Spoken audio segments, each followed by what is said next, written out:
हम सभी को बचपन से यही पढ़ाया और सुनाया गया है कि भगवान शिव का न आदि है और न ही अंत, यानी वे न तो जन्मे हैं और न ही कभी मृत्यु को प्राप्त होंगे। लेकिन हो सकता है कि यह पूरी तरह सच न हो, क्योंकि विष्णु पुराण और शिव पुराण में शिव जी की उत्पत्ति के बारे में अलग अलग बातें बताई गई हैं। श्रीमद् देवी महापुराण में तो शिव जी के माता पिता का भी वर्णन मिलता है। तो फिर सवाल उठता है कि आखिर शिव जी के माता पिता कौन हैं? कुछ लोगों का मानना है कि ब्रह्मा जी ही शिव के पिता हैं, क्योंकि विष्णु पुराण की एक कथा के मुताबिक शिव का एक बाल रूप है जिसे हम रुद्र के नाम से जानते हैं, और मान्यता है कि रुद्र के पिता ब्रह्मा जी हैं। लेकिन असली सच्चाई क्या है? और जिस शिव ने पूरी दुनिया को ज्ञान दिया, उन्होंने खुद अपनी शिक्षा कहां से प्राप्त की? आइए जानते हैं शिव जी के जन्म का वास्तविक रहस्य। जब यह दुनिया नहीं थी, जब चांद तारे नहीं थे, जब समंदर नहीं था, जब जमीन नहीं थी, तब भी एक ताकत थी। एक ऐसी ताकत जो दिखाई नहीं देती थी मगर हर जगह मौजूद थी। कैसे समझाऊं आपको उस बड़े पल को जब हस्ती ने पहली बार अपनी आंखें खोली? उस वक्त ना कोई देवता था, ना कोई राक्षस, ना स्वर्ग था, ना पाताल। बस एक अटूट गहरा सन्नाटा और अंधेरा था। लेकिन इस अंधेरे में एक अजीब सी गर्मी थी। एक ऐसी शक्ति थी जो ना दिखती थी, ना सुनाई देती थी, बस महसूस होती थी। और फिर अचानक उस खामोश खालीपन में एक आवाज गूंजी। ओम। ये आवाज, ये प्रणव की ध्वनि, ये ब्रह्मांड की पहली आवाज थी। और इस आवाज के साथ ही कुछ हिला, कुछ जागा, कुछ पैदा हुआ। लेकिन सुनिए, ये जन्म कोई आम जन्म नहीं था। ये था खुद ब खुद पैदा होने का, यानी जो अपने आप प्रकट हुआ, जिसका कोई माँ बाप नहीं था, जिसका कोई वजह नहीं था, वो बस था क्योंकि उसका होना ही सब कुछ था। उस अनंत अंधेरे में अचानक एक ज्योति जली। ये कोई मामूली रोशनी नहीं थी, ये थी चेतना की ज्योति, ये थी शिव की ज्योति। इस ज्योति के उजाले में पहली बार कुछ दिखा, और वो था एक आकार। एक ऐसा आकार जो ना पूरा मनुष्य जैसा था, ना पूरा दिव्य। वो था शिव का पहला रूप। लेकिन सबसे अनोखी बात यह थी कि यह रूप टिकाऊ नहीं था, ये लगातार बदल रहा था। कभी ये एक तेजस्वी जवान दिखता था, कभी एक गंभीर तपस्वी, कभी एक मस्त नाचता हुआ।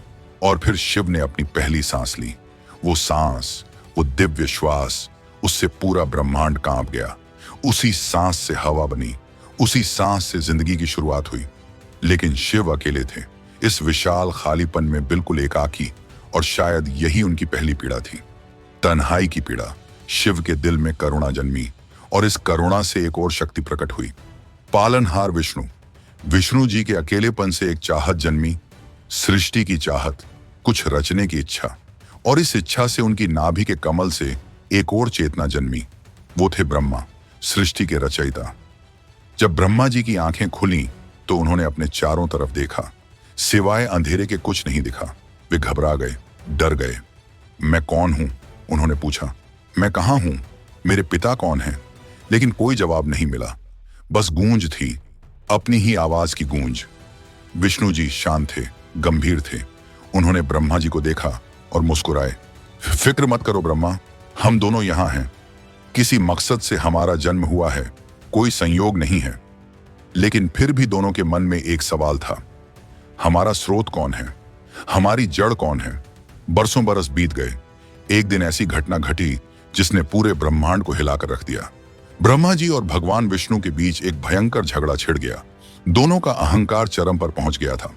ब्रह्मा जी अपनी रचना शक्ति के नशे में कहने लगे, मैं ही सबसे बड़ा हूं, मैंने इस सृष्टि की रचना की है, मैं सबका जन्मदाता हूं, इसलिए मैं सबसे महान हूं। इसके जवाब में भगवान विष्णु की वाणी गूंजी, जिसमें अटल विश्वास की गर्जना थी, नहीं ब्रह्मा जी, मैं ही सर्वोच्च हूं, मैं इस सृष्टि का पालन करता हूं, मैं ही सभी जीवों की रक्षा करता हूं, मेरे बिना आपकी सृष्टि का कोई मतलब नहीं। दोनों देवताओं के बीच यह बहस इतनी तेज हो गई कि सारा ब्रह्मांड कांप उठा। उनके तर्कों की आवाज तीनों लोकों में गूंजने लगी। समुद्र की लहरें तूफान बन गईं, पहाड़ हिल गए और सभी जीव डर से कांपने लगे। जब बातों का युद्ध चरम पर पहुंचा तो दोनों देवताओं ने अपने दिव्य अस्त्र निकाले। ब्रह्मा जी ने अपना ब्रह्मास्त्र तैयार किया, जिसकी चमक से 10 दिशाएं रोशन हो गईं। उधर भगवान विष्णु ने अपना सुदर्शन चक्र हाथ में लिया, जिसकी गरज से आसमान फट गया। यह नजारा इतना डरावना था कि देवता, दानव, इंसान सभी थर थर कांपने लगे। लगता था जैसे महाप्रलय आ गया हो। दोनों देवताओं की ताकत इतनी जबरदस्त थी कि अगर वे लड़ते तो पूरी सृष्टि का नाश हो जाता।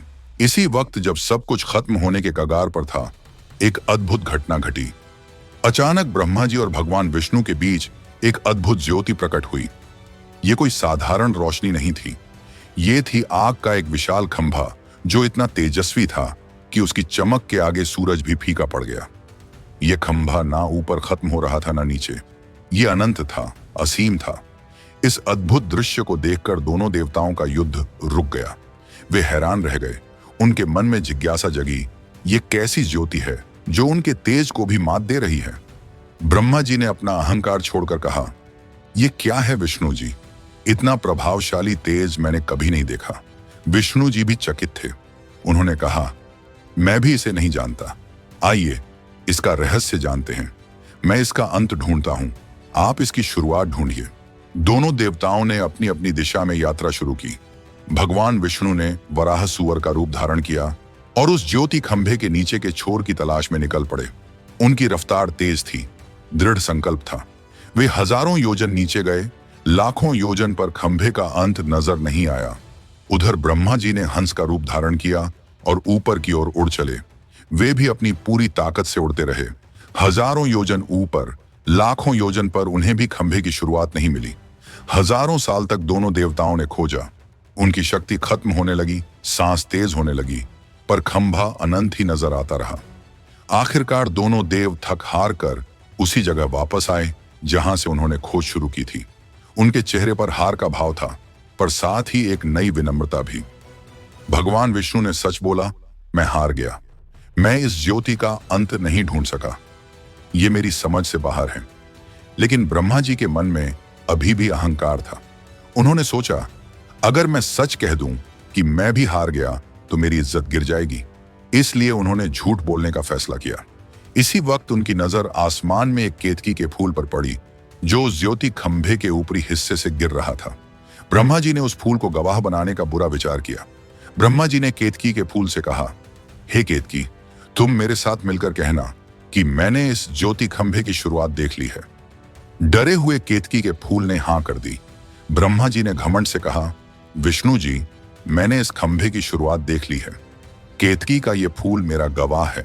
ये सुनकर विष्णु जी को बहुत दुख हुआ। वे समझ गए कि ब्रह्मा जी झूठ बोल रहे हैं, पर वे चुप रहे। लेकिन सच को कभी छुपाया नहीं जा सकता। उसी पल उस अनंत ज्योति में से एक गर्जना गूंजी, ऐसी गर्जना जो तीनों लोगों को हिला गई। ये आवाज थी क्रोधित शिव की। ठहरो! ये आवाज गूंजी जैसे हजारों बादल एक साथ गरजे हों। ब्रह्मा, तुमने सच का अपमान किया है, तुमने झूठ का सहारा लिया है। उसी पल उस ज्योति खंभे के बीच से एक आकृति प्रकट हुई। ये थी 3 आंखों वाले जटाधारी नीलकंठ महादेव की मूर्ति।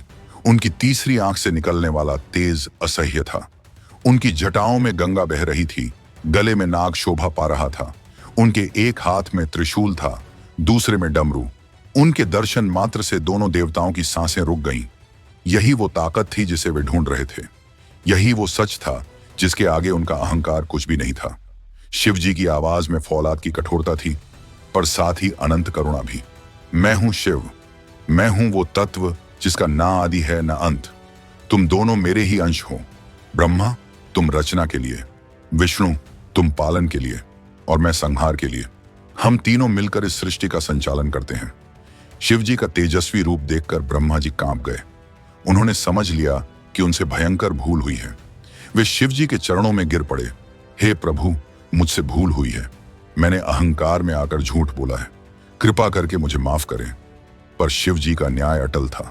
उन्होंने गंभीर स्वर में कहा, ब्रह्मा, तुमने सच का अपमान किया है, तुम्हें इसकी सजा मिलेगी। आज से लेकर आगे तक धरती पर तुम्हारी पूजा नहीं होगी। तुम्हारे बस 1 या 2 मंदिर ही रहेंगे। फिर उन्होंने केतकी के फूल की ओर देखा, और तुम केतकी, तुमने झूठी गवाही दी है। इसके लिए मेरी पूजा में तुम्हारा इस्तेमाल नहीं होगा। यह सुनकर ब्रह्मा जी और केतकी का फूल बहुत दुखी हो गए। उनकी आंखों से आंसू बहने लगे, लेकिन शिव का दिल करुणा से भरा था। वे देख नहीं सकते थे कि कोई उनके सामने रो रहा हो। उन्होंने अपना रौद्र रूप छोड़कर कोमल स्वर में कहा, ब्रह्मा जी, आप निराश ना हो। आपकी पूजा ना सही, पर आपका सम्मान हमेशा बना रहेगा। आप सभी यज्ञों की शुरुआत में पूजे जाएंगे। आप सरस्वती जी के साथ ज्ञान के देवता के रूप में पूजित होंगे। फिर उन्होंने विष्णु जी की ओर देखा, जो सच्चाई से हार मान गए थे। शिव जी के चेहरे पर प्यार की मुस्कान आई। हे विष्णु, तुमने सच कहा है। तुमने अपनी हार कबूल की है। इसके लिए तुम्हें वरदान मिलेगा। तुम्हारी पूजा सभी युगों में होगी। तुम जगत के पालनहार के रूप में पूजे जाओगे। इसके बाद शिव जी ने अपने स्वरूप का रहस्य बताया। उनकी आवाज में गहरी गंभीरता थी, जैसे वे वक्त के राज सुना रहे हों। सुनो देवताओं, मैं न जन्मता हूं न मरता हूं। मैं वक्त से भी पुराना हूं, मौत से भी ताकतवर। मैं स्वयंभू हूं, यानी खुद से प्रकट। मैं आदि हूं और अनादि भी। जब कुछ नहीं था तब भी मैं था। जब सब कुछ खत्म हो जाएगा तब भी मैं रहूंगा। ये जो तुमने ज्योति खंभा देखा, ये मेरा लिंग रूप है। लिंग का मतलब है निशानी, मेरी अनंतता की निशानी, मेरी निराकारता का साकार रूप। इसका ना आदि है ना अंत, जैसे मेरा ना आदि है ना अंत।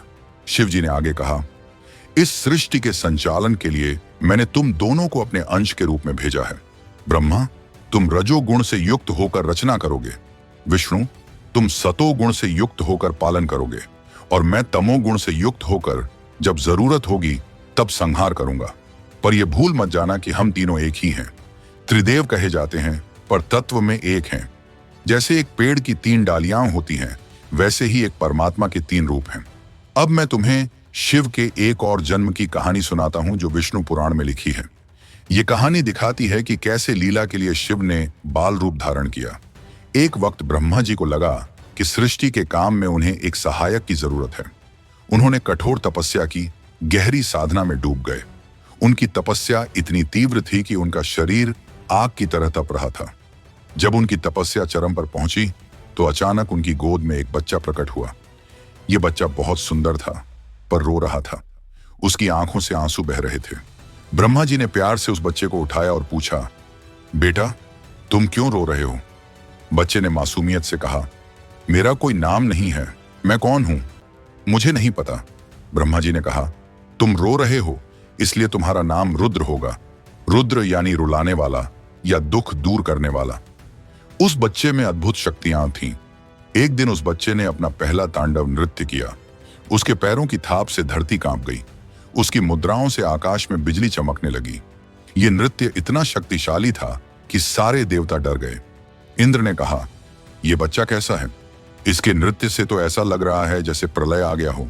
वायुदेव ने कहा, इसके नृत्य की हर मुद्रा में सृष्टि और संहार दोनों दिखाई दे रहे हैं। अग्निदेव ने कहा, मैं आग हूं, पर इसके तेज के आगे मैं भी फीका पड़ गया हूं।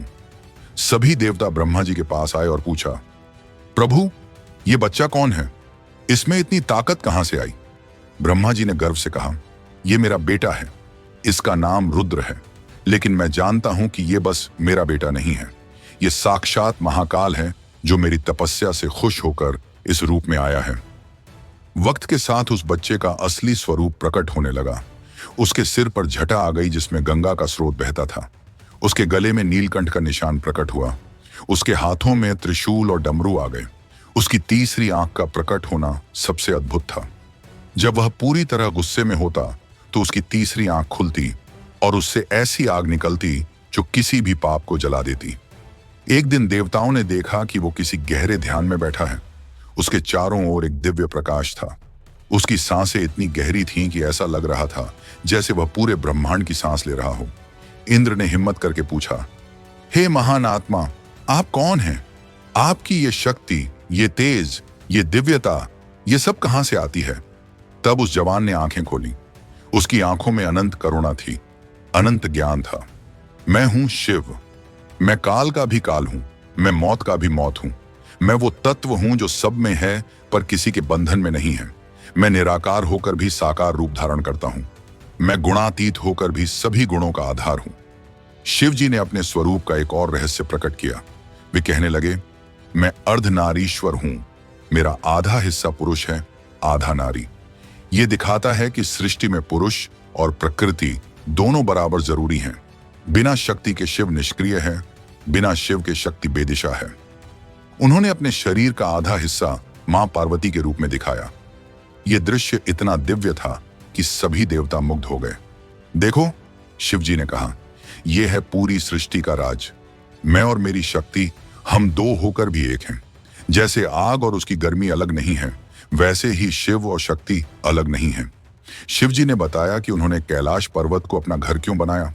कैलाश पर्वत धरती की सबसे ऊंची जगह है। वहां से मैं पूरी सृष्टि पर नजर रख सकता हूं।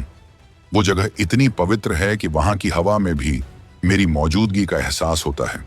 मेरे साथ वहां मां पार्वती हैं जो मेरी शक्ति हैं, गणेश और कार्तिकेय हैं जो मेरे बेटे हैं, नंदी है जो मेरा सबसे प्यारा भक्त है। ये पूरा परिवार मिलकर सृष्टि के भले के लिए काम करता है। शिव जी ने अपना आखिरी संदेश दिया, हे देवताओं, मैंने तुम्हें अपना परिचय दे दिया है। अब तुम जानते हो कि मैं कौन हूं। मैं सबका हूं पर किसी का नहीं। मैं सब में हूं पर सबसे अलग हूं। याद रखना, ना मैं जन्मता हूं ना मरता हूं। मैं बस प्रकट होता हूं और अप्रकट हो जाता हूं। जैसे सूरज उदय और अस्त होता दिखता है, पर वास्तव में वह हमेशा ही है। यह कहकर शिव जी फिर से उसी ज्योति खंभे में विलीन हो गए। इस कहानी में जो सच छुपा है वो यह है कि शिव हमारे भीतर है। उन्हें बाहर ढूंढने की जरूरत नहीं। जब हम अपने अहंकार को छोड़ देते हैं तो वही शिव तत्व प्रकट हो जाता है। यही है शिव के जन्म का सबसे गहरा राज। वे तब जन्म लेते हैं जब हम उनके लिए जगह बनाते हैं। शिव किसी दूर बैठे देव नहीं, वे वही हैं जो आपके भीतर शांति बनकर, शक्ति बनकर, चेतना बनकर बसे हैं। जब मन निर्मल होता है तब शिव प्रकट होते हैं और यही उनका असली जन्म है। यदि इस कथा ने आपके भीतर के शिव को एक क्षण के लिए भी जगाया हो तो इस प्रकाश को दूसरों तक भी पहुंचाएं। वीडियो को लाइक करें, अपनी अनुभूति कमेंट में जरूर लिखें और ऐसी ही दिव्य कथाओं की ज्योति पाने के लिए चैनल को सब्सक्राइब करना न भूलें। अगली आध्यात्मिक यात्रा में फिर मुलाकात होगी। हर हर महादेव।